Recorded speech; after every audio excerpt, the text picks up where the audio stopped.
Our next speaker is, we do have a little bit of a shuffling in the speaker lineup, so we have a speaker change.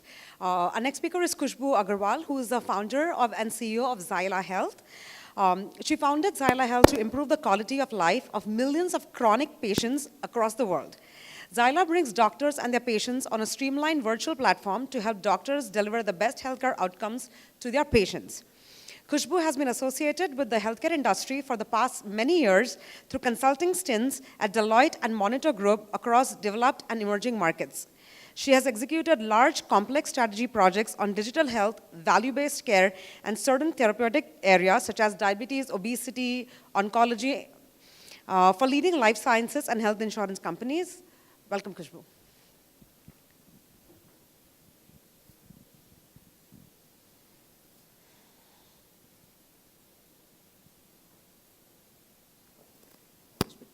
Try and be in the center of the stage. Hello, everyone. It's a pleasure to be here, and thanks so much for the kind introduction. Thank you, Dr. Desai, for giving me this opportunity to address this kind audience here. So let me just start with who I am and what am I doing and why I'm doing what I'm doing. So it started many years ago. You know, you've often heard of Sharma ji ka next door beta, who has excelled at life, is brilliant at whatever he does, has, you know, always been a threat to the neighborhood kids who strive to get those 90% marks in board exams.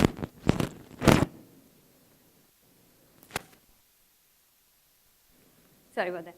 So I represent a female avatar of Sharma ji ka beta. Actually, let's call me Aggarwal ji ki beti because my dad will be a little offended.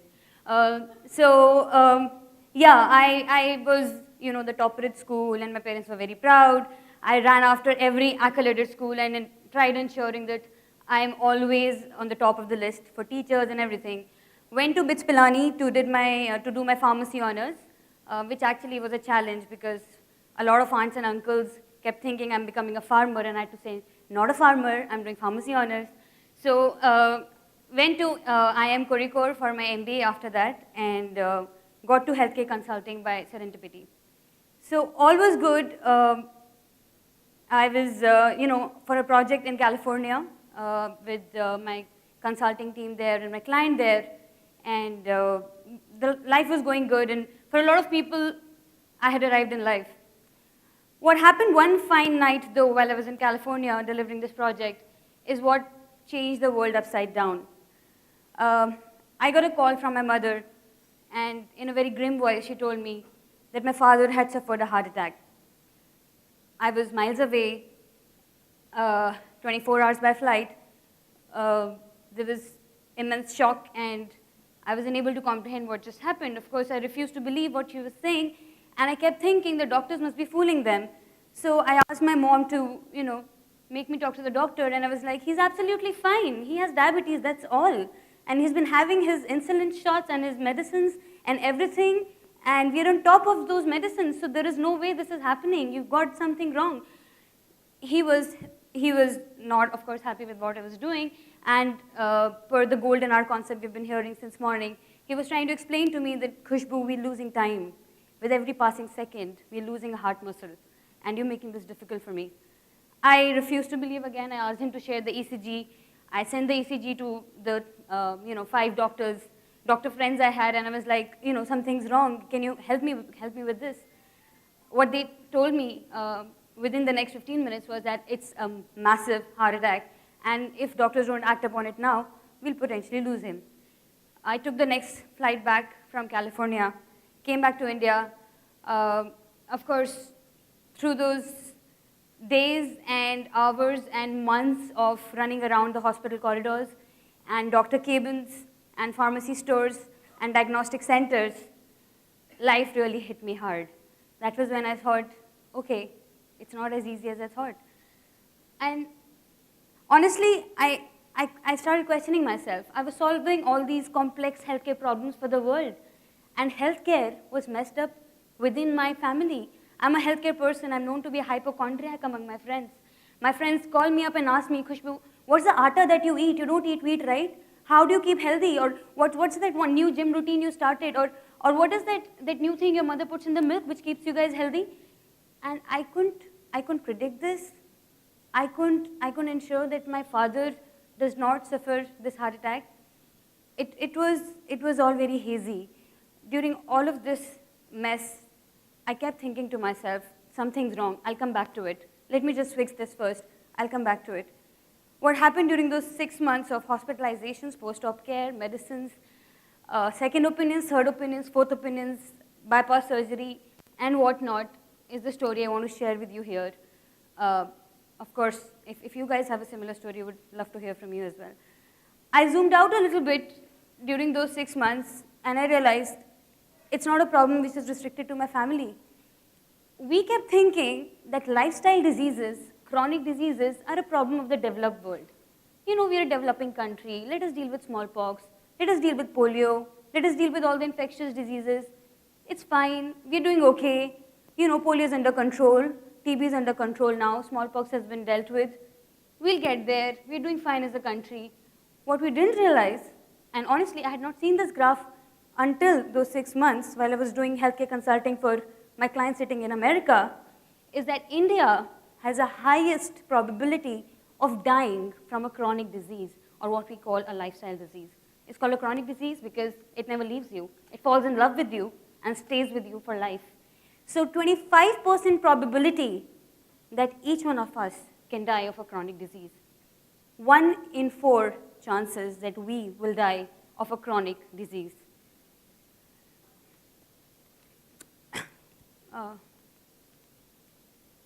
Sorry, can you bring that up? I was talking about infectious disease a little while back. One interesting fact I want to share is until 1990, 60% of deaths in our country were due to an infectious disease like smallpox, polio, TB. Come 2015, that number has switched.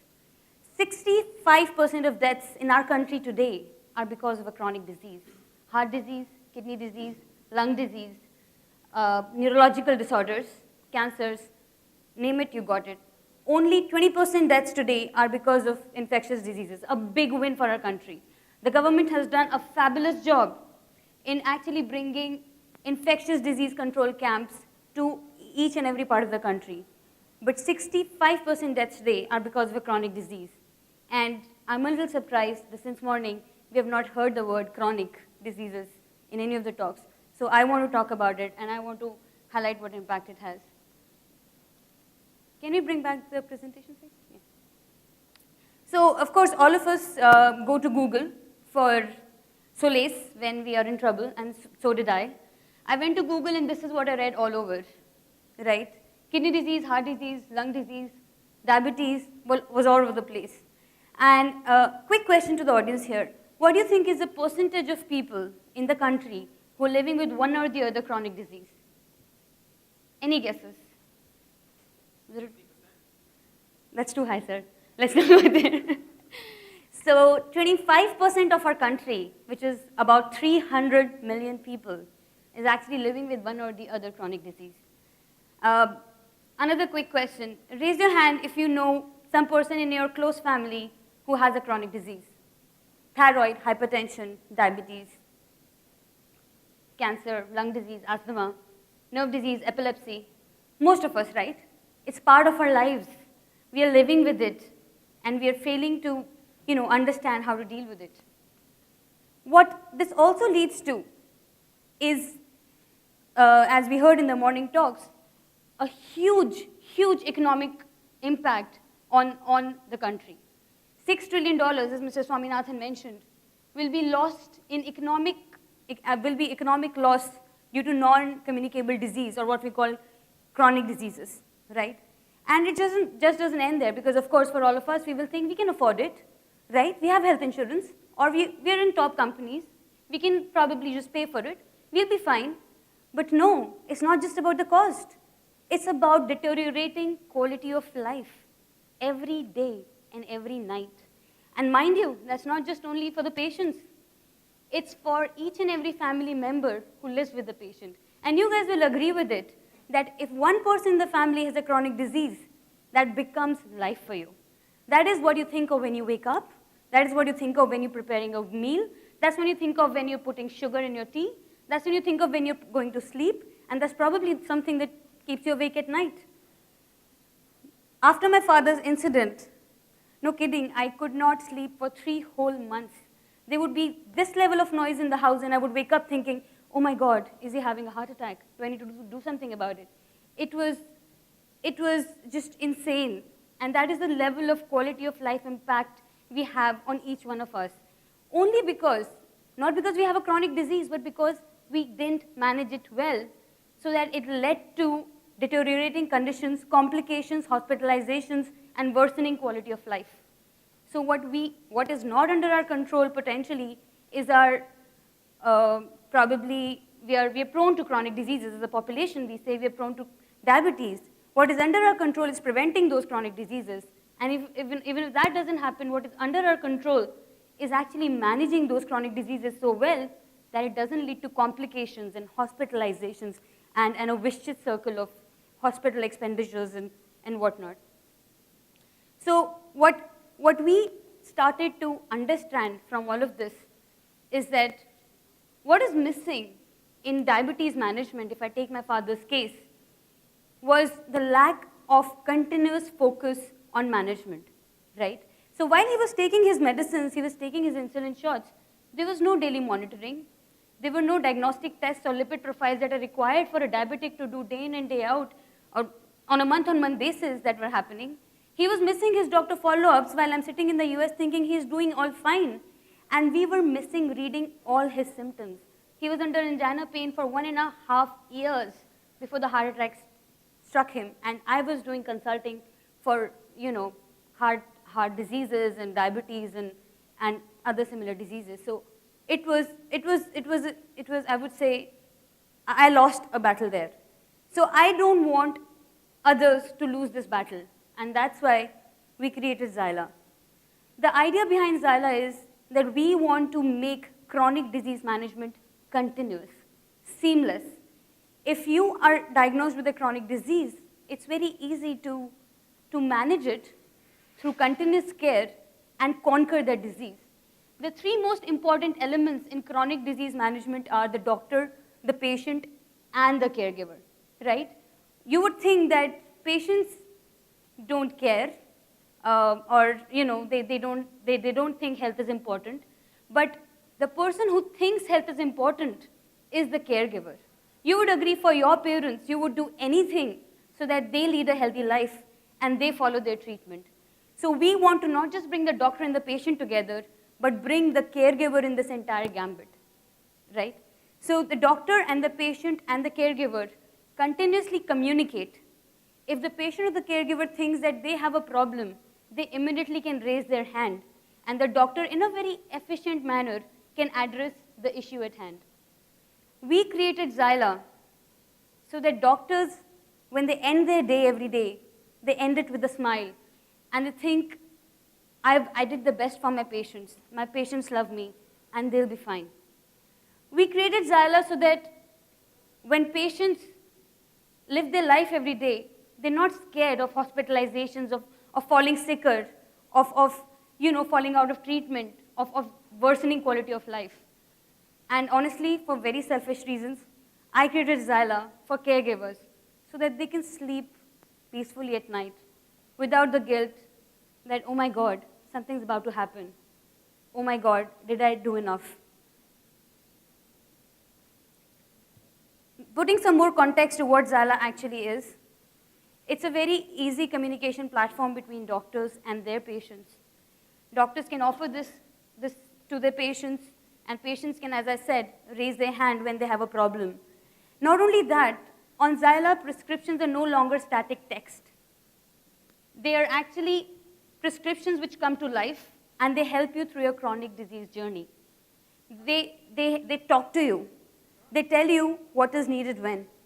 If you don't follow, they use fear for the caregiver, they use empathy for the patient to ensure care is delivered. And not just that, that's all reactive care again. But a lot of times you would think, okay, then again you're putting the ball in my court. What if I'm not informed enough? What if I'm not aware enough? And that's where proactive care comes into picture. we want to empower patients and caregivers so that they can just go to Zyla and ask her, I'm having slight pain here. Does that mean anything? And on a very basic rule-based engine, Zyla can tell you, this looks like it's related to a side effect of your drug, or this sometimes has been, this many percentage of times been noticed to be a complication of the disease you have. Maybe you should talk to your doctor. So what we do here is not just make reactive care very seamless and achievable, but we also make proactive care a reality. And in that way, we save lives. The idea is we make chronic care management a possibility, something you can achieve for 250 million people of the country and 1.3 billion population of this country. That's all I had to say. And two urges I would have for the audience is we are currently in a very closed group experimentation phase where we are testing out the product and seeing what impact it has on people. So if any of you is interested in working with us in any capacity, please let me know, and we would love to partner with you.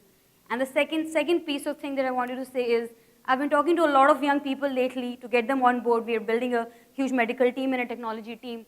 And I was talking to a 23-year-old 3 days back, and I showed her the vision, what we're trying to do, why we're trying to do it, how I suffered and everything. You know what she told me? Khusboo, I can't take risk at the age of 23. And I told her, please give me 7 years of your life, and you take my life, and go do consulting. But don't say that you can't take risk at the age of 23. So let's take some risk, let's get a little crazy, and let's go do something impactful. Thank you.